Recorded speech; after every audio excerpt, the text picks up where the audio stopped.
चलिए ठीक है, लेक्चर स्टार्ट करते हैं। यहाँ पर आपको एक मेंशन कर लेना है इंटेंसिटी मिनिमम, ठीक है, मिनिमम इंटेंसिटी, पिछले दिन जो बताए थे उस डायग्राम में। और आज टॉपिक स्टार्ट किए हैं रदरफोर्ड एटॉमिक मॉडल, ठीक है। तो इस एटॉमिक मॉडल में दो चीज़ बताया गया कि एटम के अंदर वाला जो पार्ट है उसको हम बोलते हैं न्यूक्लियर पार्ट। क्या बोलते हैं बताइए? Nuclear part. अंदर वाले पार्ट को क्या बोलते हैं? Nuclear part. और बाहर वाले पार्ट को बोलते हैं हम लोग extra nuclear part. Extra nuclear part. तो एटम के अंदर वाले पार्ट को हम क्या बोलते हैं? Nuclear part. जिसमें क्या क्या है बोलो? न्यूक्लियर पार्ट में प्रोटॉन होगा और न्यूट्रॉन होगा। न्यूक्लियर पार्ट क्या है बताइए? अंदर वाला पार्ट, ठीक है, अंदर वाला पार्ट है जिसमें प्रोटॉन और न्यूट्रॉन होगा। ये जहाँ प्लस लिखा हुआ है तो आप बोलिएगा सर प्लस ही क्यों लिखे हैं? तो भाई देख, न्यूट्रॉन के पास तो कोई चार्ज होता नहीं है, प्रोटॉन के पास पॉजिटिव होता है, तो अंदर ऑब्वियसली पॉजिटिव लिखेंगे, ठीक है। और बाहर वाला जो हो गया एक्स्ट्रा न्यूक्लियर पार्ट, जिसमें क्या होगा? इलेक्ट्रॉन होगा, ठीक है, डन। फिर हम बताएं आपको कि ये पॉजिटिव चार्ज है, ये इलेक्ट्रॉन है। इलेक्ट्रॉन क्या होगा? गोल गोल घूम रहा होगा, ठीक है ना। इलेक्ट्रॉन क्या होगा बोलो? गोल गोल घूम रहा होगा। इलेक्ट्रॉन क्या है बोलो? इलेक्ट्रॉन क्या हो रहा है बताइए? गोल गोल घूम रहा है। कैसे घूम रहा है? ऐसे, इस डायरेक्शन में, जिस डायरेक्शन में मेरा अभी फिंगर घुमा है। इलेक्ट्रॉन क्या हो रहा है? गोल गोल घूम रहा है, ठीक है। इसका घुमाने का एरो हम डाल देते हैं, ठीक है, ऐसा घूम रहा है इलेक्ट्रॉन, राइट, ठीक है। अब देखिएगा, जब ये घूम रहा है तो अंदर की तरफ जो फोर्स लग रहा है उसको हम क्या बोलेंगे? Force electrostatic. Electrostatic force, FE मतलब इलेक्ट्रोस्टैटिक फोर्स, अंदर की तरफ लग रहा है। और बाहर की तरफ भी एक फोर्स लग रहा है, सेंट्रीफ्यूगल फोर्स। और ये दोनों फोर्स बराबर है, दोनों फोर्स क्या है बोलो? इक्वल है, जिस वजह से इलेक्ट्रॉन अच्छे से घूम पा रहा है। मतलब इलेक्ट्रोस्टैटिक फोर्स और सेंट्रीफ्यूगल फोर्स दोनों क्या है बोलो? बराबर है, राइट, ठीक है ना। चलिए अब हम लोग अगले टॉपिक पे चलते हैं। अगला टॉपिक है एप्लीकेशन ऑफ रदरफोर्ड मॉडल, ठीक है। यहाँ तक कॉपी कर लिया है ना? यस कर ली। चलिए देखिएगा इधर, नेक्स्ट है एप्लीकेशंस ऑफ रदरफोर्ड मॉडल। और कुछ भी दिक्कत होगा बताइएगा, ठीक है।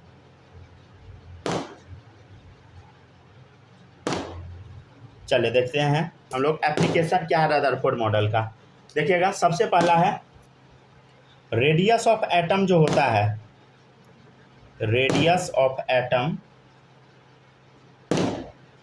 ठीक है, रेडियस ऑफ एटम, उसका ऑर्डर होता है 10⁻⁻10 मीटर, ठीक है ना। रेडियस ऑफ एटम का ऑर्डर क्या है बताइए? ये क्या है? रेडियस ऑफ एटम का ऑर्डर है, राइट।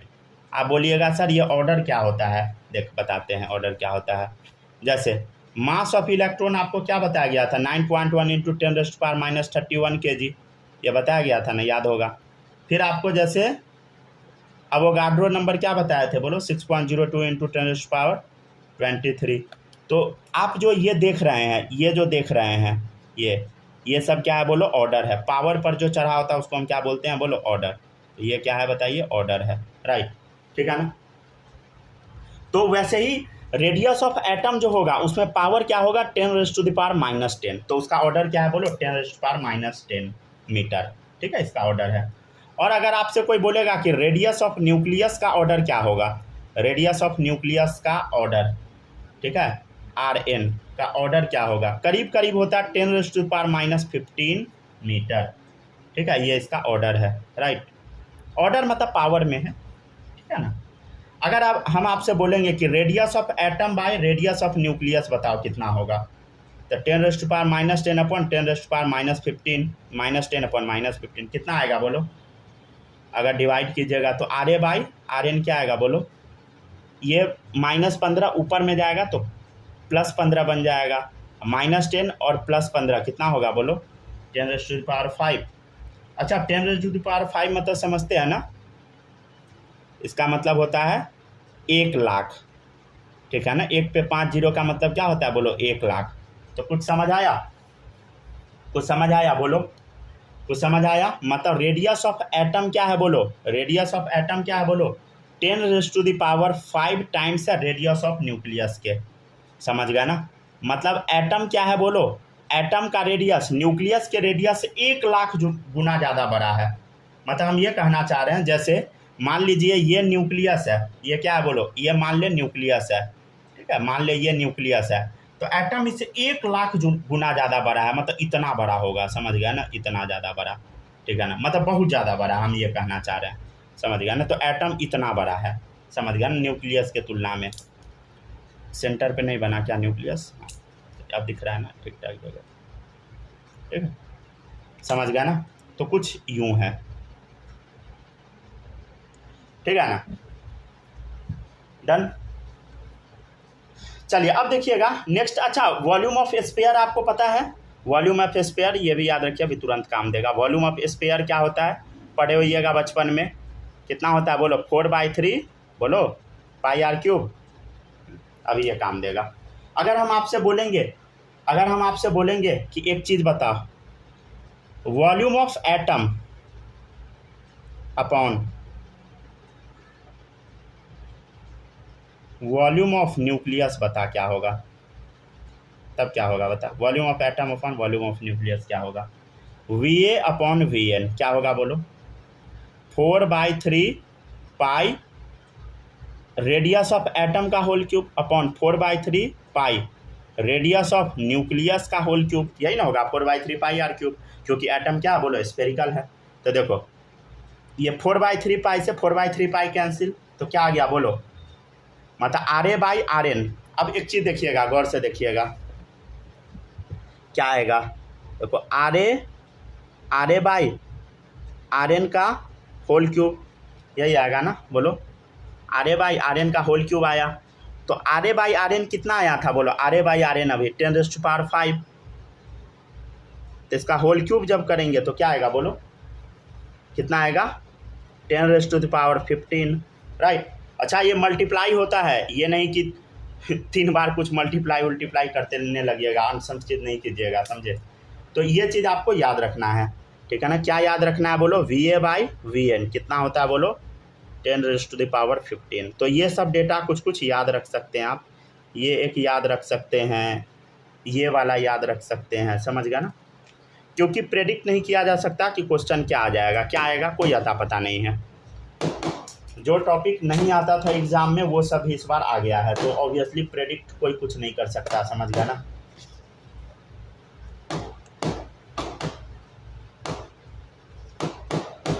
चलिए देखते चलिए,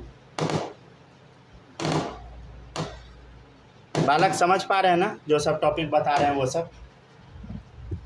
यस सर। समझते रहिए, आराम से पढ़ते रहिए, ठीक है ना। रिकॉर्डिंग भी प्रॉपर हम कर देते हैं अच्छे से, कुछ भी छूटेगा नहीं, ठीक है ना। जहाँ पर भी दिक्कत लगे कुछ भी आप जाके देख सकते हैं।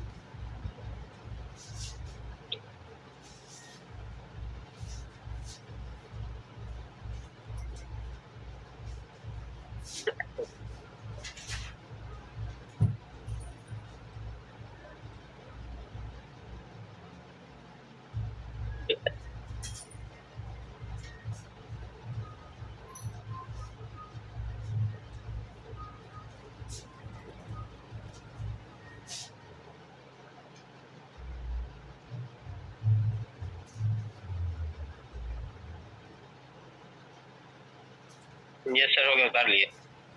हो गया, कॉपी कर लिए, अच्छे से लिखिएगा सब लोग, सावधानी से, कुछ गलती नहीं उतारिएगा, समझे।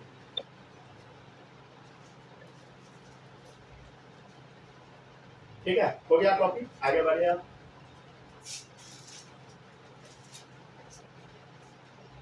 बढ़िया सर। चलिए ठीक है, माही लिख लिए क्या, यहाँ तक कॉपी हुआ, बोलो। हेलो, आउट हो गई है क्या, नहीं क्लास में तो है, क्या हुआ, माइक ऑन नहीं हो रहा है क्या।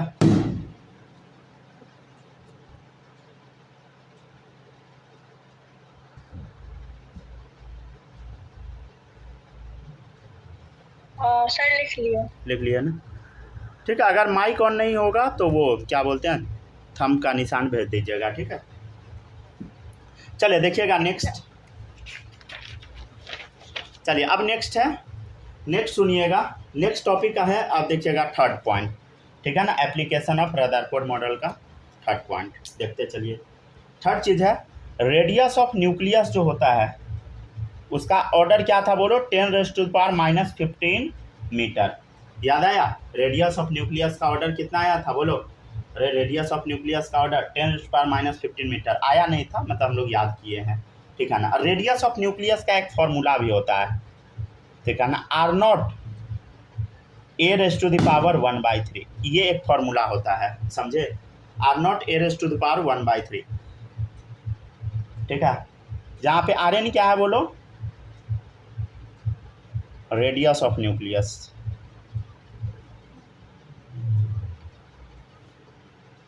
R0 क्या है? रदरफोर्ड कांस्टेंट, जिसका वैल्यू होता है 1.33 इंटू 10⁻⁻15 मीटर, राइट? समझ गया ना। और ए क्या होता है बोलो? ये होता है मास नंबर, ठीक है। जैसे एक एग्जांपल के तौर पे क्वेश्चन करवा के बताते हैं। जैसे देखिएगा, एल्यूमिनियम 13 और मास कितना होता है बोलो? 27, ठीक है। चलिए, अब आपको इसका ऑर्डर बताना है। तो ऑर्डर क्या होता है आपको पता है? अगर हम बोलेंगे कि इसका ऑर्डर बताओ रेडियस का, तो ये तो आप पट से बता दीजिएगा 10⁻⁻15 मीटर, क्योंकि हम आपको ये याद करवा दिए हैं। ऑर्डर तो आप पट से बता दीजिएगा न्यूक्लियस का। हम बोलेंगे कि नहीं, ऑर्डर नहीं, एग्जैक्ट बताओ, तो आपको निकालना पड़ेगा Rn। कैसे निकालिएगा? फार्मूला पे बैठाइए। क्या है फार्मूला? Rn बराबर R0 a⁻⁻⁴। तो R0 का वैल्यू क्या है बोलो? रदरफोर्ड कांस्टेंट का वैल्यू क्या है? अरे बोलो 1.33 इंटू 10⁻⁻15, ये रदरफोर्ड कांस्टेंट का वैल्यू है, ठीक है। रदरफोर्ड कांस्टेंट का इतना वैल्यू है, इंटू हम क्या करेंगे बोलो? 27 का पावर 1/3। क्या करेंगे बोलो? 27 इसका मास नंबर है, a का पावर 1/3 होता है ना, तो 27 का पावर 1/3। सॉल्व कीजिए, कितना आएगा बोलो? 1.33 इंटू 10⁻⁻15 इंटू 3 का क्यूब इंटू 1/3, ठीक है। तो इधर 3 बचा, कितना आ गया बोलो? 3.99 हाँ इंटू 10⁻⁻15 मीटर। देखो ऑर्डर आ गया ना, एग्जैक्ट वैल्यू इतना है, 3.99 इंटू इतना 10⁻⁻15 मीटर। और यहाँ देखिए, ये दोनों ऑर्डर क्या है बोलो? सेम है, समझ गए? तो एग्जैक्ट वैल्यू ये है, लेकिन ऑर्डर ये है। तो ऑर्डर समझ गए ना? ऑर्डर तो आप निकाल ही सकते हैं, ऑर्डर तो निकालने का ज़रूरत भी नहीं है। और ये अगर बोलेगा निकालने को, तो आप निकाल के दिखा दीजिएगा, ठीक है। चलिए, अब नेक्स्ट टॉपिक है, लिखते चलिए, समझते भी चलिएगा और लिखते भी चलिएगा, ठीक है। हो गया ना? कॉपी करते चलिए। नेक्स्ट टॉपिक है density of nucleus, right? Density of nucleus. देखिएगा, डेंसिटी क्या होता है बताइए? मास बाई वॉल्यूम, राइट, ठीक है। डेंसिटी क्या होता है बोलो? Mass by volume. अच्छा, कोई भी चीज़ का जो डेंसिटी होता है, ये हमेशा क्या होगा बोलो? कांस्टेंट होगा। भाई डेंसिटी तो हमेशा कांस्टेंट होगा ना। जैसे मान ले लोहा है, तो लोहा का डेंसिटी क्या होगा? हमेशा कांस्टेंट होगा, ठीक है, ऑलवेज कांस्टेंट। अब छेड़छाड़ कर सकते हैं, लेकिन वो अलग चीज़ है, समझ गया ना। तो क्या होगा बोलो? मास बाई वॉल्यूम, ठीक है ना। डेंसिटी क्या होगा बोलो? मास बाई वॉल्यूम, ठीक है। अच्छा, तो मास नंबर को हम क्या चीज़ से रिप्रेजेंट करते थे बोलो? ए से। तो क्या हम इतना लिख सकते हैं? मास बाई, मास के जगह ए डाल देते हैं। अरे ऊपर लिखे थे ना, मास नंबर को ए से रिप्रेजेंट किए थे। तो मास बाई वॉल्यूम, वॉल्यूम क्या होगा बोलो? 4/3 पाई r³, ठीक है। डेंसिटी न्यूक्लियस का हम निकाल लें, मास बाई वॉल्यूम, समझ गया ना। न्यूक्लियस का डेंसिटी हम बता रहे हैं आपको, mass by volume, volume of क्या चीज़ बोलो? Nucleus, right. तो अब देखिएगा सर, वहाँ पे पाई r⁻³ है ना, तो वो n क्या था? कौन n? n मतलब हो गया न्यूक्लियस, न्यूक्लियस। Rn मतलब न्यूक्लियस। अच्छा, लिखा हुआ है डेंसिटी ऑफ न्यूक्लियस मतलब रेडियस ऑफ न्यूक्लियस, ठीक है ना। चलिए अब देखिएगा, तो एरिया बाई क्या होगा बोलो? 4/3 पाई। अब रेडियस ऑफ न्यूक्लियस का फॉर्मूला भी हम आपको बताए हैं, क्या बताएं बोलो? R0 a⁻⁻⁴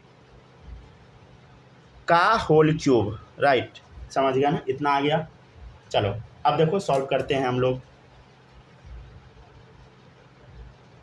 अब इसको सॉल्व करके देखते हैं क्या लिखिएगा इसको। a/, 4/3 पाई R0 का होल क्यूब इंटू ए का पावर 1/3 इंटू 3, 3 से 3 कैंसिल।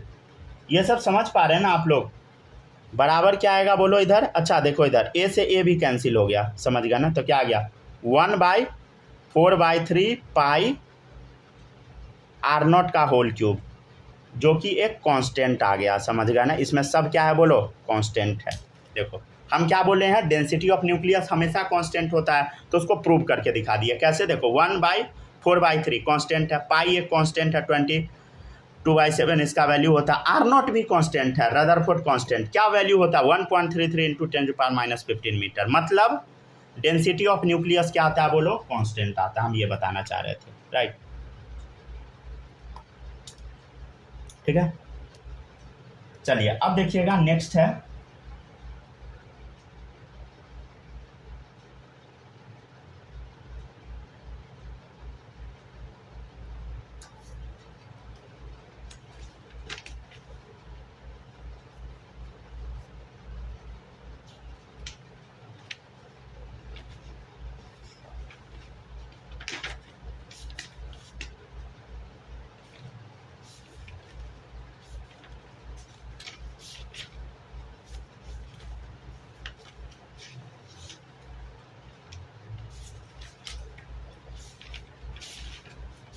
तो या कॉपी कर लीजिएगा तो बता दीजिएगा। हो गया सर। हो गया, कॉपी कर लिए। चलिए देखिएगा, अब देखिए अब रदरफोर्ड के मॉडल में क्या क्या गड़बड़ी हो गया, समझ गया ना? ये हम देख लेते हैं। तो हेडिंग डालिए ड्रॉबैक ऑफ रदरफोर्ड मॉडल। पहले तो आपको ये लिखना पड़ेगा, पहले एक फोटो बनाइए। ये न्यूक्लियस डालिए, ये क्या बताइए? ये न्यूक्लियस है, राइट? और आपको एक फ़ोटो बनाना है।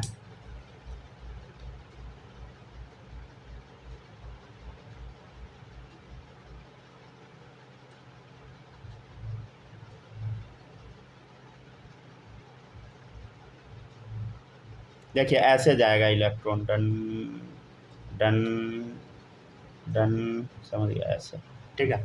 ये पहले फ़ोटो बनाइए। हम नीचे से शुरू किए हैं, यहाँ से एक्चुअली शुरू होता है गोल गोल घूमना। लेकिन बनाने में गलती ना हो जाए इसलिए हम नीचे से, मतलब बीच से शुरू किया। जाता है ऐसे है इलेक्ट्रॉन, ठीक है। चलिए देखिएगा, ये लिखिएगा पहले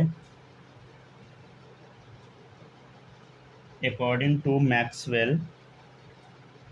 to Maxwell electron lose its energy. ये कुछ चीज़ इसका समझ नहीं आएगा आपको, ठीक है, कुछ दिन में आ जाएगा। Its energy continuously in the form of electromagnetic radiation, ठीक है, इलेक्ट्रोमैग्नेटिक रेडिएशन, ठीक है। मैक्सवेल के according electron loses its energy continuously in the form of electromagnetic radiation, ठीक है। अब इसके रिजल्ट स्वरूप क्या होता है? As a result of this the electron should lose energy at every turn,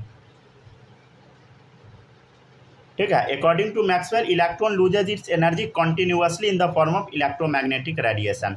as a result of this the electron should lose energy at every turn, ठीक है, and moves.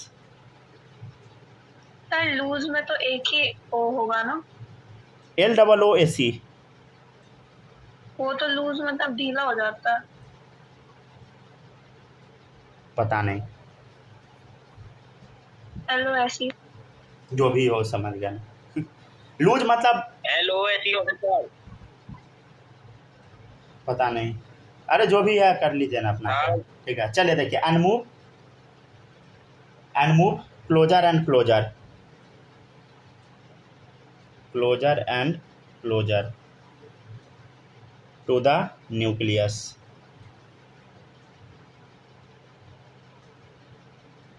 following a spiral path। ठीक है, देखिएगा, the ultimate result will be that it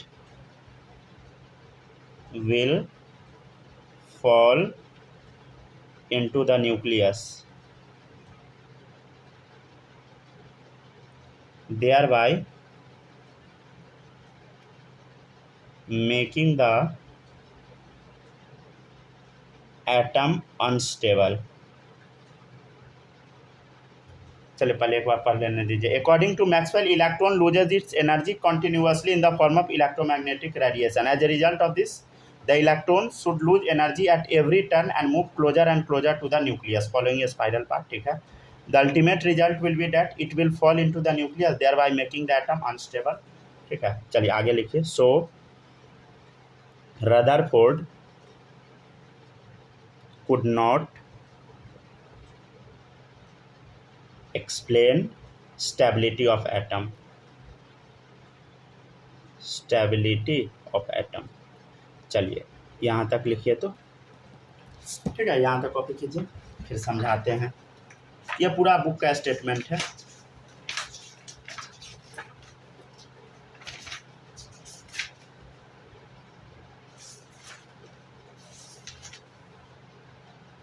कौन सा आप बोले थे कि गड़बड़ है स्पेलिंग? Loss, LOSE। चेक कर लेते हैं बस हम एक बार। LOOSE है शायद होता है लूज का स्पेलिंग। अच्छा, हम एक बार बस चेक कर लेते हैं, रुकिए।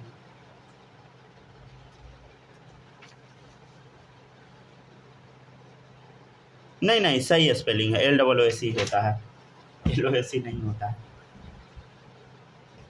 सर तो इस वाले लूज का मतलब तो ढीला होता है ना? अरे लूज मतलब इलेक्ट्रॉन, रुकिए ना बता देते हैं। इलेक्ट्रॉन का लॉस होता है, इसी वाला। अरे वही है लूज, मतलब एनर्जी लूज करना। अरे लिखना पहले भाई, ये सब इंग्लिश पढ़ाने लगता है हमको, लिख। वो जो अच्छा स्कूल में सर लोग ऐसा बोलते थे, तो हमको इंग्लिश ज़्यादा पढ़ाओ नहीं अभी। अच्छा, ये याद है आप लोग को? ऐसा कभी ऐसा बोला गया है? ज़्यादा इंग्लिश नहीं पढ़ा हमको। हम सबको क्या? हम सबको तो मार कर धरा के कहते थे, आओ पढ़ा, हम जाते हैं ऑफिस में बैठेंगे। चलिए लिखिए, आराम से लिखिए, ठीक है। अरे वही स्पेलिंग होता है, तो मारो खा जाते थे। स्पेलिंग वही होता है। अब मॉड्यूल दूसरे कोचिंग का भाई, अब हम थोड़ी दिखाएंगे इसमें ऑन रिकॉर्डिंग।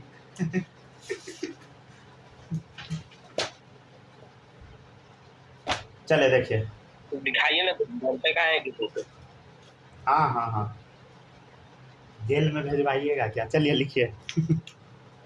सर तो आप तो नेता है, जेल जाना आपका धर्म है। वाह वाह वाह। नहीं, किसी का भी कॉपीराइटेड चीज का मतलब वायलेशन नहीं करना चाहिए, कॉपीराइटेड चीज का यूज नहीं करना चाहिए, समझिए। अभी मेरा तो रिकॉर्डिंग छोटे लेवल पे इसलिए करते हैं, बाद में थोड़ी करेंगे। सर रिकॉर्डिंग पे गाना बजा दे सर, तो मुझे कॉपीराइट लग जाएगा। वाह वाह। चलिए लिखिए। अब मेरे पास पता है ना, रिमूव करने का भी ऑप्शन होता है। बहुत गाना बजेगा, कथी रिमूव कीजिएगा। चलिए लिखिए, ठीक है। हाँ लिख लिए ना। चलिए अब हम बताते हैं। देखिए, अकॉर्डिंग टू मैक्सवेल, एक साइंटिस्ट थे जिनका नाम था मैक्सवेल, क्रिकेट वाला नहीं। Electron loses its energy continuously in the form of electromagnetic radiation. इनका क्या कहना था कि इलेक्ट्रॉन जो होता है वो अपना एनर्जी लगातार मूव करता है, इलेक्ट्रॉन अपना एनर्जी लगातार लूज करता है जब वो घूम रहा होता है। तब मान लीजिए कोई भी चीज़ जब घूमेगा तो क्या होगा, एनर्जी लूज करेगा। ठीक है, मान लीजिए ये चीज़ गोल गोल घूमा, इनके अकॉर्डिंग क्या था, मान लीजिए ये इलेक्ट्रॉन है, तो जब घूम रहा है तो ये एनर्जी अपना लूज कर रहा है। किस फॉर्म में? रेडिएशन के फॉर्म में एनर्जी लूज कर रहा है। तो according to Maxwell, electron loses its energy continuously in the form of electromagnetic radiation. अब इसके परिणाम स्वरूप क्या होगा? As a result of this, the electron should lose energy at every turn. अब जितना बार इलेक्ट्रॉन गोल गोल घूमेगा उतना एनर्जी लूज करेगा। And moves closer and closer to the nucleus. अब एगो बात बताइए, बीच में पॉजिटिव बैठा है, इलेक्ट्रॉन जब घूमेगा तो एनर्जी लूज करेगा, तो ये नज़दीक चला जाएगा। And closer to the nucleus following a spiral path. अब घूमते घूमते घूमते घूमते एक बार ऐसा आएगा कि इलेक्ट्रॉन घुस जाएगा न्यूक्लियस में। The ultimate result will be that it will fall into the nucleus, nucleus में जाके गिर जाएगा, thereby making the atom unstable. तो एटम तो अनस्टेबल हो जाएगा, एटम तो खत्म हो जाएगा भाई, न्यूक्लियस में इलेक्ट्रॉन घुस गया, एटम खत्म। So Rutherford could not explain stability of atom. Atom electron आखिर घूम कैसे रहा वो नहीं बता पाए। इनके अकॉर्डिंग क्या हो जाएगा बताइए, इनके थ्योरी के अकॉर्डिंग तो क्या होगा, इनके थ्योरी को अगर हम गलत करना चाहें तो ये नहीं बताया कि एटम कैसे स्टेबल है, ये सीधे अपना थ्योरी दे दिए। हालांकि इनका कंट्रीब्यूशन बहुत ज़्यादा रिस्पेक्ट करना चाहिए, समझ गया ना, लेकिन इनके थ्योरी में कुछ कमी रह गया, उस कमी का अब हम लोग पूर्ति करेंगे, समझ गया, दूसरे थ्योरी के थ्रू। तब क्या हो गया बताइए, इलेक्ट्रॉन घुस गया न्यूक्लियस में, मतलब पॉजिटिव में, एटम खत्म। अगर एटम खत्म हो जाता है तो ये कैसे एग्जिस्ट कर रहा है, ये मैटर कैसे एग्जिस्ट कर रहा है, ये पेन कैसे एग्जिस्ट कर रहा है, आदमी कैसे एग्जिस्ट कर रहा है, ये बेड कैसे एग्जिस्ट कर रहा है, चादर कैसे एग्जिस्ट कर रहा है, नहीं करना चाहिए, लेकिन एग्जिस्ट तो करता है। इसका मतलब ये थ्योरी कम्प्लीटली रॉन्ग है, समझ गया ना, मतलब गलत साबित कर दिया गया, समझ गया ना। और कैसे होता है अभी हम आपको क्लास के स्टार्टिंग में बताए थे, समझ गया ना। सेंट्रीफ्यूगल फोर्स बाहर लग रहा है और इलेक्ट्रोस्टैटिक फोर्स अंदर उसको खींच रहा है, और जिसके वजह से गोलगोलिए घूम रहा है, समझ गया ना। ये थ्योरी गलत है, समझ गया ना। तो ये आपसे पूछा जा सकता है। चलिए अब एक और बकवास लाइन बताते हैं, जो लाइन अभी आपको समझ में नहीं आएगा, ठीक है ना। ये कब समझ में आ जाएगा, आज से लमसम 7-8 क्लास बाद, ठीक है ना। बस ऐसे ही लिख लीजिए, 7-8 क्लास नहीं, 2-3 लेक्चर बाद ही आ सकता है, ठीक है ना। देखिएगा, if the electrons loose energy continuously. अब देखिए, अगर इलेक्ट्रॉन लगातार एनर्जी रिलीज कर रहा है, देन इस दौरान जो स्पेक्ट्रम बनता है, स्पेक्ट्रम क्या होता है अभी आप नहीं जानते हैं, बस याद रखिएगा, the observe spectrum should be continuous. हम ये कहना चाह रहे हैं, अगर इलेक्ट्रॉन लगातार एनर्जी लूज कर रहा है तो स्पेक्ट्रम जो बनना चाहिए वो कॉन्टिन्यूअस बनना चाहिए, बट ऐसा होता नहीं है। But the actual observed spectrum consist of well defined lines of definite frequency। इसका मतलब क्या है, इसको छोड़ दीजिए अभी।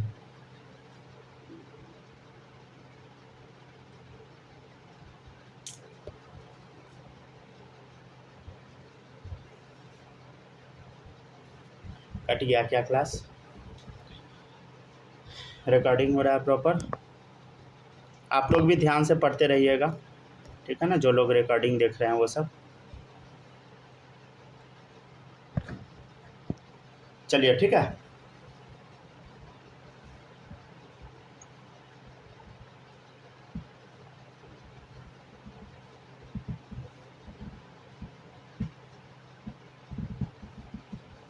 आ गए क्या सब लोग, नहीं आया अभी? Yes sir. आ गए आप।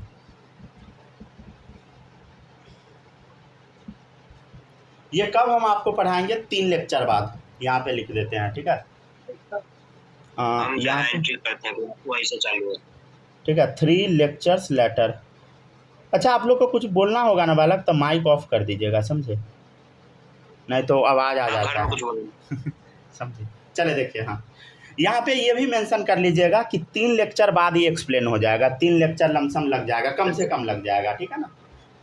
इसी चैप्टर में होगा ना, मतलब हाँ हाँ, इसी चैप्टर में 3 लेक्चर बाद ये लाइन का मतलब अपने आप आपको समझ आ जाएगा, ठीक है ना, अपने आप एक्सप्लेन हो जाएगा, एक्सप्लेन करने का ज़रूरत भी नहीं है, ठीक है। अब देखिएगा, अब क्या होता है, थोड़ा सा हम लोग कुछ इम्पोर्टेंट चीज़ के बारे में बात कर लेते हैं, ठीक है। टॉपिक हेडिंग डालिएगा वेव। क्या वेव्स के बारे में तो जानते ही होइएगा, क्या होता है बोलो। जब हम लोग पानी में पत्थर फेंकते हैं तो क्या होता है। सर हाँ, एक बार ऊपर वाला पॉइंट थोड़ा ये एक्सप्लेन कर देते हैं। ये वाला, हाँ अरे लिखा हुआ है 3 लेक्चर्स लेटर एक्सप्लेन होगा, 3 लेक्चर बाद, ठीक है। वैसे हम सही थे, वो LOSE ही होता है। अरे भाई जो भी बता रहे सकते हम हैं समझ गए भाई, समझ गए जो भी होता हो। सही है भाई, मेरा उतना अच्छा इंग्लिश नहीं है, ठीक है ना। आराम से जो है पढ़ लीजिए। बुक में LOOC लिखा हुआ है तो हम आपको वही बताएंगे, समझ गया होता होगा। लूज का मतलब तो LOSE भी होता है, इलेक्ट्रॉन लूज करना में LOSE, ठीक है। जो है सो हम बता रहे हैं बस। हाँ बोलिए, ठीक है। चलिए देखिएगा इधर, देखिए अपर मोस्ट पॉइंट जो होता है इसको हम बोलते हैं क्रेस्ट। क्या बोलते हैं बताइए, अपर मोस्ट पॉइंट को हम बोलते हैं क्रेस्ट। क्या बोलते हैं बताइए, ये क्या है बताइए, क्रेस्ट है। अपर मोस्ट पॉइंट को हम बोलते हैं क्रेस्ट, ठीक है। लोअर मोस्ट पॉइंट को हम बोलते हैं ट्रफ। क्या बोलते हैं बताइए, ट्रफ, ठीक है, ठीक है। और ये क्रेस्ट है और ये भी क्रेस्ट है। दो क्रेस्ट के बीच का जो डिस्टेंस होता है उसको हम बोलते हैं लैम्बडा। क्या बोलते हैं बोलो, लैम्बडा, ठीक है। दो ट्रफ के बीच के डिस्टेंस को हम क्या बोलते हैं, लैम्बडा। लैम्बडा का मतलब क्या होता है अभी बताते हैं, ठीक है, ठीक है, समझ गया ना। तो सबसे पहले हम क्या बताए आपको, अपर मोस्ट वाले रीजन को क्या बोलते हैं, द अपर मोस्ट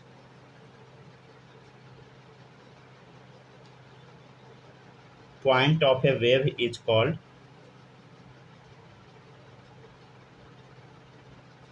क्रेस्ट, ठीक है। And lower most point is called trough, ठीक है। लोअर मोस्ट पॉइंट को ट्रफ बोलते हैं। सबसे पहला डेफिनेशन हम आपको क्या बताएं, लैम्बडा। ये क्या होता है समझिए,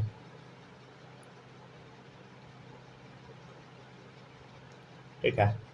लैम्बडा मतलब वेवलेंथ। इसको हम पढ़ते क्या है बोलो, लैम्बडा, भूलिएगा नहीं, LAMBDA, लैम्बडा, ठीक है। ये क्या होता है आप समझ गए ना, दो कॉन्जेक्यूटिव क्रेस्ट के बीच का डिस्टेंस या दो कॉन्जेक्यूटिव ट्रफ के बीच का डिस्टेंस, या बोल दीजिए it is defined as the distance between two nearest. पहला डेफिनेशन तो ये है, क्रेस्ट या ट्रफ। और सेकेंड डेफिनेशन है लेंथ ऑफ ए वेव, ठीक है। ये जो वेव है उसका जो लंबाई होता है उसी को हम बोलते हैं वेवलेंथ। कितना सिंपल डेफिनेशन है ना। एक वेव का जो लंबाई है उसी को वेवलेंथ बोलते हैं। मान ले यहाँ से वेव स्टार्ट हुआ तो नीचे गिरेगा, हाँ यहाँ पहुँचा, एक वेवलेंथ कंप्लीट, समझ गया ना। अच्छा अब एक बात बताइए, इसका यूनिट क्या क्या हो सकता है। लेंथ है तो लेंथ का यूनिट क्या होगा, metre, centimetre, nanometre, picometre. Conversion तो सारा सिखाए हैं, एंगस्ट्रोम एक्सेट्रा एक्सेट्रा, याद है ना एंगस्ट्रोम वाला। 1 एंगस्ट्रोम बराबर 10⁻⁻10 मीटर, ठीक है। और टोटल तो बता ही चुके हैं, और सबका तो बताए हुए हैं, ठीक है।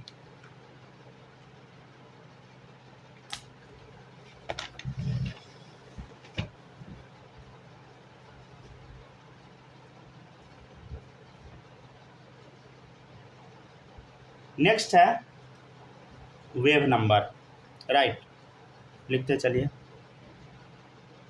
नेक्स्ट है वेव नंबर। वेव नंबर को हम लोग रिप्रेजेंट ऐसे करते हैं, न्यू बार। क्या चीज़ से बोलो, न्यू बार। इसको क्या रीड करते हैं, न्यू बार, ठीक है, ठीक है। तो ये वेव नंबर क्या होता है वो समझिएगा। कुछ नहीं होता है, न्यू बार बराबर क्या होता है, 1/λ। मतलब जब वेवलेंथ को, जब लैम्बडा को 1 से डिवाइड कर 1 बाई वेवलेंथ कर दीजिएगा तो वही क्या आ जाएगा बोलो, वेव नंबर, ठीक है। अच्छा, इसका यूनिट क्या होता है वो सुनिएगा। इसका यूनिट्स होता है सेंटीमीटर। लैम्डा का यूनिट क्या होता है सेंटीमीटर, तो सेंटीमीटर इन्वर्स हो जाएगा। और क्या होगा बोलो, मीटर इन्वर्स। कोई बच्चा ये यूनिट नहीं लिख देना, एंगस्ट्रोम इन्वर्स नहीं लिख देना, ये गलत है, ठीक है। दो ही यूनिट यही लिखना है, ठीक है, ठीक है ना। एक यूनिट लेंथ में कितना वेव प्रोड्यूस हो रहा है वही है वेव नंबर, ठीक है। मजाक उड़ाते उड़ाते नंबर 1 आर्मी बोलते बोलते नंबर को नंबर बोलने लगे। चलिए, number of waves present number 1 army, present number of waves present per unit length, ठीक है ना, समझ गया ना। तो number of waves present per unit length, उसी को हम क्या बोलते हैं, वेव नंबर। या एक और चीज बोल सकते हैं, इट इज द क्या है बोलो, reciprocal of wavelength. It is the reciprocal of the wavelength, समझ गया ना, वेवलेंथ का उल्टा, ठीक है। रेसिप्रोकल मतलब समझते हैं ना, 1/, ठीक है। ये सब मैथ में तो बना ही होइएगा, हमको पूरा भरोसा है आप पे। क्या बालक? हाँ सर, आपका भरोसा हम कभी नहीं तोड़ेंगे।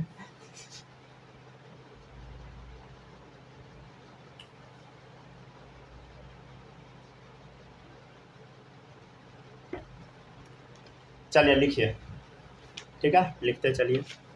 तो दो डेफिनेशन हुआ। पहला डेफिनेशन हम क्या रेसिप्रोकल ऑफ वेव, क्या ब्रैकेट में यू है या वी है? वेव नंबर न्यू बार NU, इसको हम क्या रीड करते हैं, ये लिखा हुआ है, इसको रीड हम करते हैं न्यू बार, ठीक है ना। भी जैसा लिखाता है ऊपर में एक बार लगा देना, न्यू बार। धीरे लिख रहे हैं क्या, थोड़ा तेजी में लिखिए। हो गया। लिखते चलिए।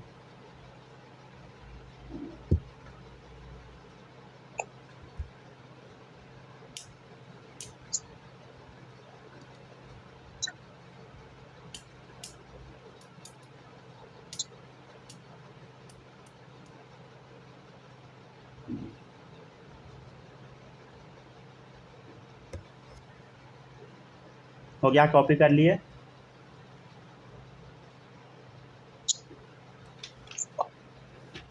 Yes sir. 1 मिनट बस रुकिए ना, लिखना लीजिए। चले, लिख लिए क्या? अरे थोड़ा जल्दी जल्दी लिखिए। बस 1 सेकंड।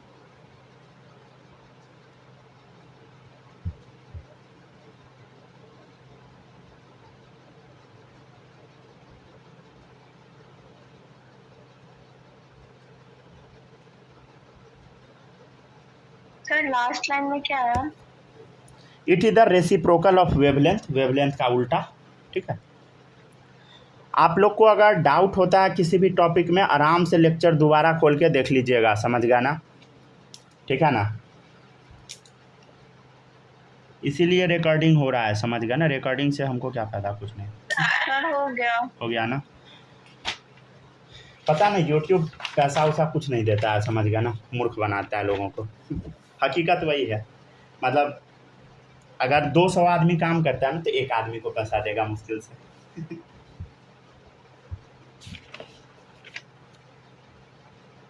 देखिएगा, नेक्स्ट है टाइम पीरियड।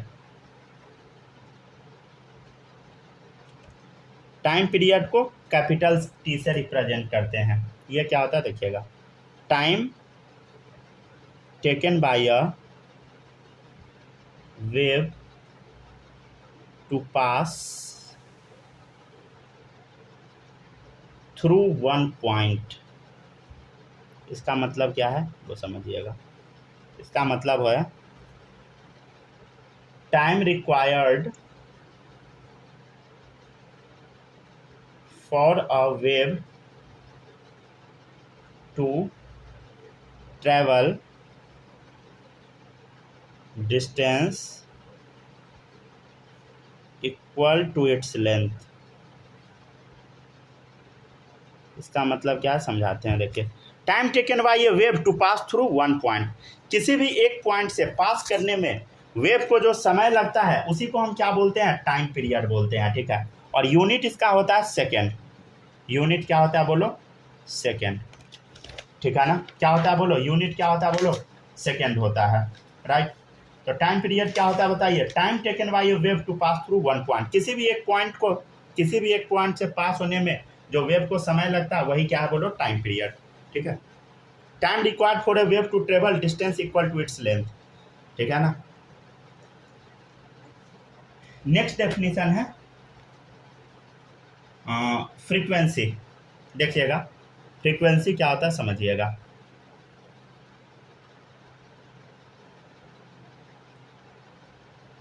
फ्रीक्वेंसी को हम लोग न्यू से रिप्रेजेंट करते हैं, न्यू, एन यू, न्यू बार दूसरा था, समझ गया, न्यू बार था वेव नंबर, यह है फ्रीक्वेंसी न्यू, इसको हम क्या रीड करते हैं बोलो, न्यू, एन यू, न्यू, ठीक है।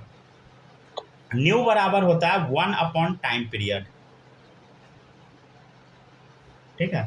तो it is defined as the number of waves which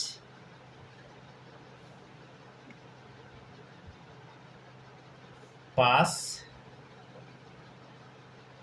through a point in एक सेकेंड, ठीक है। एक सेकेंड में कितना वेव पास कर जाता है वही है frequency. It is defined the number of wave which passes through a point, मतलब एक पॉइंट से एक सेकेंड में कितना वेव पास कर रहा है वही है वेव, क्या होता है बोलो, वही है फ्रीक्वेंसी, ठीक है ना, ठीक है।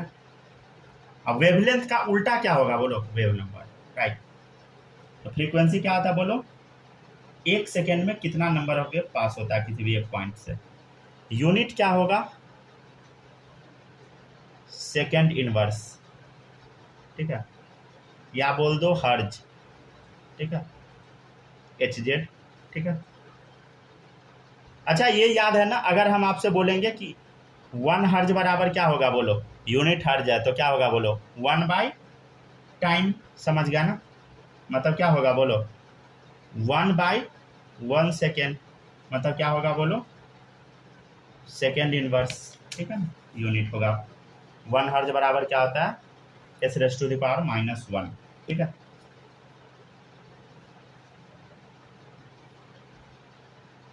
ये सारा डेफिनेशन सब याद रखिएगा, समझ गया ना। सर ये सब तो 9th क्लास के फिजिक्स के हाँ साउंड चैप्टर में साउंड चैप्टर में था, हाँ, यस, ठीक है ना। और देखिएगा एक और चीज होता है एम्पलीट्यूड, 5वां डेफिनेशन है एम्पलीट्यूड। ये क्या होता है देखिएगा, एम्पलीट्यूड, इसको ए से रिप्रेजेंट हम करते हैं, the amplitude of a wave is defined as the height of crest या डेप्थ ऑफ ट्रफ। ये क्या होता है समझिएगा थोड़ा, पहले इसको कॉपी कीजिए, एक सेकेंड पहले बता देते हैं तब लिखिए। देखिए इधर ये जो हाइट आपको दिखाई देता है क्रेस्ट का, इसी को बोलते हैं एम्पलीट्यूड। ये जो ट्रफ का हाइट दिखाई देता है यही एम्पलीट्यूड, राइट।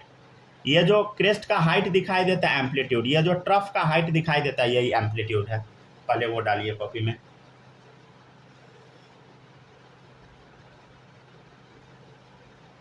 डाल दिए, चारों जगह डालिए, यहाँ यहाँ यहाँ यहाँ, हो गया डन, आगे बढ़े, ठीक है। देखिएगा the amplitude of a wave is defined as the height of crest या depth of a trough. Height जो हो गया क्रेस्ट का, या हाइट बोल दीजिए ट्रफ का। हाइट ट्रफ का मतलब डेप्थ, समझ गया ना, ये क्या है गहराई, डेप्थ मतलब वही हाइट, नीचे वाला हाइट को डेप्थ बोल देते हैं, ठीक है ना। देखिएगा आगे बढ़ते हैं, ये हो गया डन। अब नेक्स्ट है एफ, वेरी वेरी इंपॉर्टेंट, यहाँ पे स्टार मार्क कर दीजिएगा। ये है आपका स्पीड, स्पीड को हम लोग c से रिप्रेजेंट कर देते हैं। अच्छा, आपको स्पीड का फॉर्मूला तो नॉर्मल पता ही होगा। स्पीड बराबर क्या होता है बोलो? डिस्टेंस बाय टाइम होता है ना, ठीक है ना। इसी का बस यूज करके अभी हम लोग समझेंगे। पहले डेफिनेशन लिख लीजिए, ठीक है ना। Speed of a wave is defined as distance covered by a wave in a given time, ठीक है ना। जो भी समय दिया गया है उसमें जो डिस्टेंस ट्रेवल करेगा वेव, उसी को हम बोलते हैं स्पीड। तो speed of a wave is defined as the distance covered by a wave in a given time. मतलब क्या होगा बोलो? अरे कुछ नहीं, स्पीड को क्या चीज से रिप्रेजेंट किया? सी से। डिस्टेंस क्या है बोलो? वेव लेंथ, वही है ना, वेव लेंथ अपॉन टाइम, ठीक है। डिस्टेंस क्या है बोलो? Wave length upon time. अच्छा, आपको पता है क्या 1/टाइम बराबर क्या होता है? अभी हम आपको बताए हैं 1/टाइम बराबर न्यू फ्रीक्वेंसी। 1/टाइम बराबर क्या होता है? न्यू होता है, ये तो आपको याद होगा। क्या हम इतना लिख सकते हैं क्या? लैम्बडा एज इट इज लिख दिए। देखिए 1/टाइम की जगह क्या लिख सकते हैं? न्यू। तो सी बराबर क्या आ गया बोलो? बोलो लैम्बडा न्यू, राइट, ठीक है, ठीक है, समझ गया ना। तो सर ये स्पीड से पहले क्या लिखे हुआ है? स्टार के बाद एफ मतलब क्या क्या क्या? स्पीड से पहले एफ, से हाँ, सी से पहले स्पीड लिखा है। क्या है? एफ मतलब नहीं, अरे अच्छा, वो नंबरिंग था, नंबरिंग। अरे मतलब छठा नंबर है एफ मतलब, उसके बाद कॉल। अच्छा नंबरिंग में गलती से ABCD में।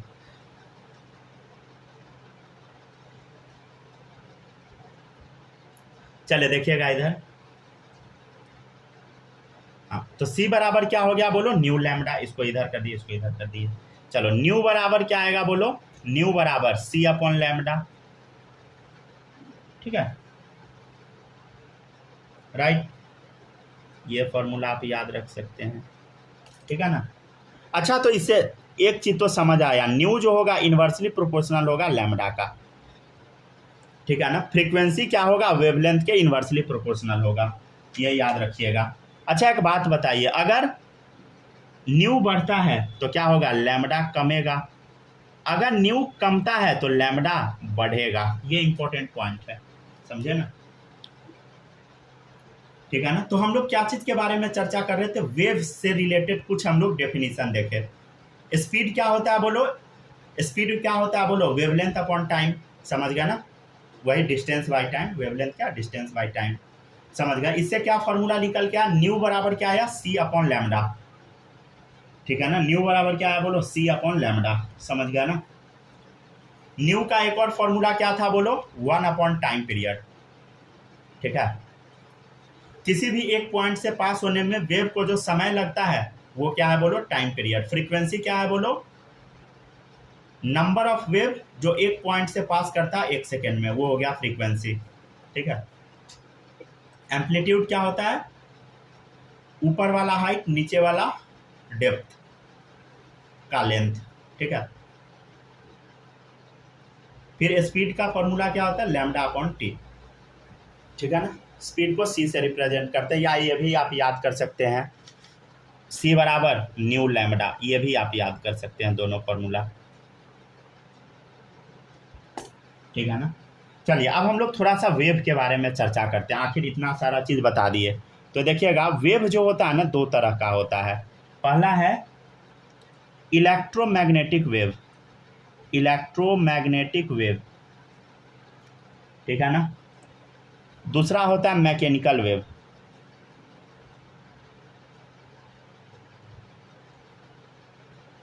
मैकेनिकल वेव जो होता है, इसको ट्रैवल करने के लिए ना मीडियम का ज़रूरत पड़ता है, समझे। मीडियम मतलब हवा होना चाहिए, समझ गया ना, ये सब होना चाहिए, सॉलिड लिक्विड गैस, ये सब मीडियम का ज़रूरत पड़ेगा।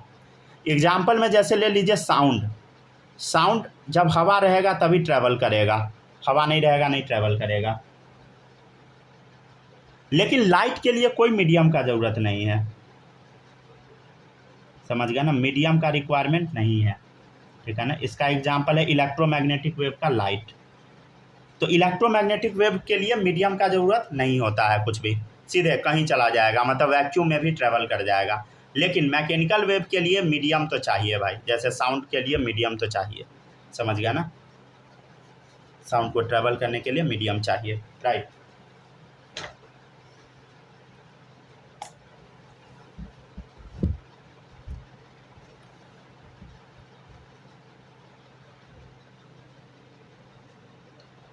हो गया सर।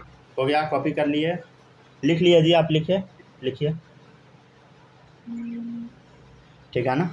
तो हम लोग को इस चैप्टर में पढ़ना है किसके बारे में, साउंड के बारे में अभी नहीं पढ़ना है। साउंड के बारे में आप लोग को क्लास कहाँ पर आ जाएगा, 11th फिजिक्स में थोड़ा बहुत बताया जाएगा, कुछ कुछ।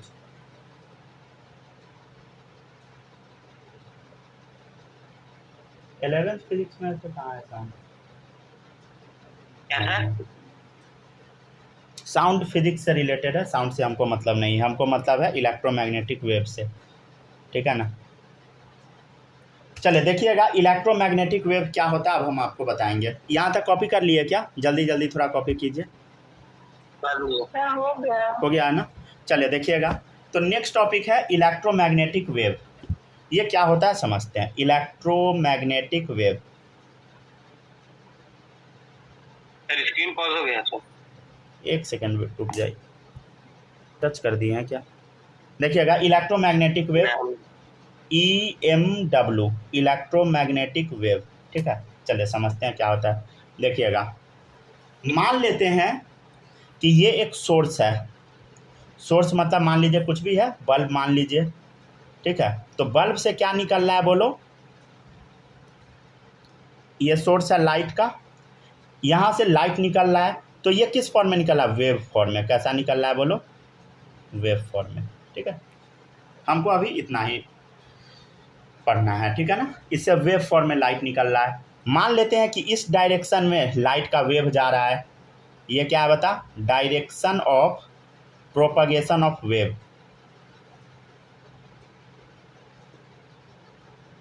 ठीक है ना। वेव मान लेते हैं इस डायरेक्शन में जा रहा है, ठीक है ना। जैसे मान लीजिए वेव इस डायरेक्शन में जा रहा है, तो इसके परपेंडिकुलर ये वेव मान लेते हैं इस डायरेक्शन में जा रहा है। ये जो रेड पेन है वेव का डायरेक्शन है। तो इसके परपेंडिकुलर क्या होगा?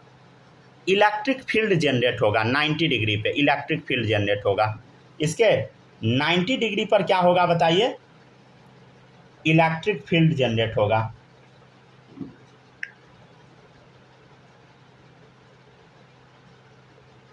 ठीक है, ठीक है ना। इसके 90 डिग्री पे, जैसे मान लीजिए इस डायरेक्शन में वेव जा रहा है, तो 90 डिग्री पे इलेक्ट्रिक फील्ड जनरेट होगा। और इसके म्यूचुअली परपेंडिकुलर पे मैग्नेटिक फील्ड भी जनरेट होगा 90 डिग्री पे, ठीक है, मैग्नेटिक फील्ड भी। तो इसके ये 90 डिग्री पे क्या होगा बोलो? मैग्नेटिक फील्ड भी जनरेट होगा। तो ये सब क्या है? आपस में 90 डिग्री पे है, मतलब सब आपस में 90 डिग्री पे। चेक कर लो, देखो इधर ये तो क्या है बोलो? सबका सब 90 डिग्री पे है ना। देखो इधर ये इससे 90, ये इससे 90, समझ गए, ये इससे 90, ये इससे 90, ये इससे 90, सब सबसे 90 पे है, समझ गया ना। तो वही है। तो इन इलेक्ट्रोमैग्नेटिक वेव रेडिएंट एनर्जी, मतलब जो एनर्जी का रेडिएंट है, रेडिएशन है, इन इलेक्ट्रोमैग्नेटिक वेव, या डाल दीजिए radiant energy.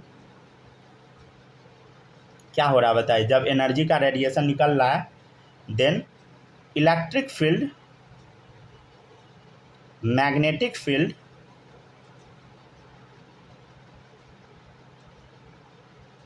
And direction of propagation of wave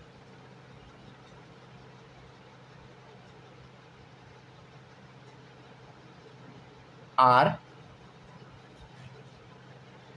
mutually मतलब एक दूसरे के साथ परपेंडिकुलर होगा, समझ गया ना। सब एक दूसरे के साथ परपेंडिकुलर है, are mutually perpendicular to each other, समझ गया ना। सब एक दूसरे से परपेंडिकुलर होगा, ठीक है ना। और ये इलेक्ट्रोमैग्नेटिक वेव है, तो क्या इसको मीडियम का ज़रूरत है? नहीं। अरे भाई लाइट को ट्रेवल करने के लिए कोई मीडियम नहीं चाहिए, ये वैक्यूम में भी चल देगा, समझ गया ना। They do not require any medium to travel, समझ गया ना, कहीं भी चल देगा ये, ठीक है। और ये लाइट के स्पीड में चलेगा, they travels with the speed of light, ठीक है ना। ये सब आपको याद रहना चाहिए, ठीक है ना। लाइट के स्पीड में चलेगा, क्या होता है बोलो, 3 × 10⁸ मीटर पर सेकेंड, इतना स्पीड में चलेगा भाई, मतलब बहुत स्पीड में चल रहा है, समझ गया ना। ये हम बता रहे हैं वैक्यूम के केस में लाइट का स्पीड, ठीक है ना। अच्छा ये अच्छे से नहीं लिखे ना, ये पर सेकेंड है, ये 8 है यहाँ पे, ठीक है ना, थोड़ा साफ से लिख देते हैं, रुक जाइए सूख जाता है तो, ठीक है ना, समझ गया ना।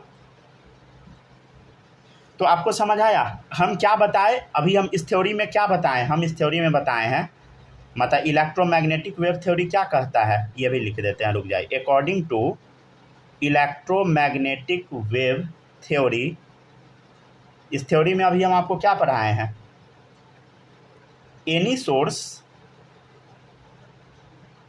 एमिट्स, कोई भी सोर्स है वो क्या एमिट कर रहा है, मतलब क्या निकाल रहा है, इलेक्ट्रोमैग्नेटिक वेव, ये जो सोर्स है ये क्या निकाल रहा है बोलो, इलेक्ट्रोमैग्नेटिक वेव, कॉन्टिन्यूअसली लगातार निकाल रहा है, इन the form of wave, in the form of wave, किस फॉर्म में निकाल रहा है बताइए, वेव के फॉर्म में, ठीक है ना। तो ये क्या है बोलो, इलेक्ट्रोमैग्नेटिक वेव है, समझ गया ना, इस फॉर्म में, वेव के फॉर्म में इलेक्ट्रोमैग्नेटिक वेव निकल रहा है ऐसा, ठीक है ना, देखिए ऐसा जा रहा है, ठीक है। ये लिख लीजिए, EMW डाल दीजिएगा, इलेक्ट्रोमैग्नेटिक वेव, ठीक है, ये लिखिए।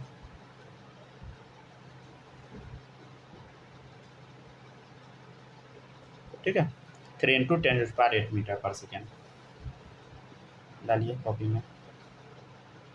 HW है आज का एक्सरसाइज 1 का क्वेश्चन नंबर 1, 2, 4, 8, 11, 14, ठीक है। होमवर्क जरूर बनाइएगा आप लोग, समझे, ठीक है। रिकॉर्डिंग ऑफ कर देते हैं आप।